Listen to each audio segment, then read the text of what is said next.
Hi friends, గణపతికి గుంజీలు ఎందుకు తీయాలో మీ అందరికీ తెలుసా? శ్రీ మహావిష్ణువు ఒకసారి కైలాసానికి వెళ్ళాడు. అక్కడే ఉన్న గణపతి శ్రీ మహావిష్ణువు చేతిలో ఉన్న సుదర్శన చక్రాన్ని చూసి ముచ్చటపడి గుటుక్కున మింగేశాడనమాట. శ్రీ మహావిష్ణువు ఎంత బతిమలాడినా ఇవ్వలేదే, ఎంత రిక్వెస్ట్ చేసినా ఇవ్వలేదు.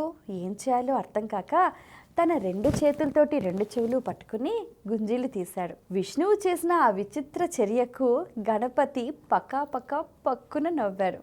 ఆ నవ్వటంలో తన కడుపులో ఉన్న సుదర్శన చక్రం బయటపడింది. అది తీసుకొని శ్రీ మహావిష్ణువు తన లోకానికి వెళ్ళిపోయాడు. గణపతికి మోదాన్ని ఆనందాన్ని కలిగించిన శ్రీ మహావిష్ణువు తీసిన గుంజీల పరంపర అప్పటి నుంచే మొదలైంది. అందుకనే వినాయక పూజలో ప్రతి ఒక్కరూ కూడా గుంజీలు తీయటం అనే సంప్రదాయం మొదలైంది. మరి మీరు కూడా గణపతి అనుగ్రహం పరిపూర్ణంగా పొందాలి అని అనుకుంటే తప్పకుండా గుంజీలు తీయాల్సిందే.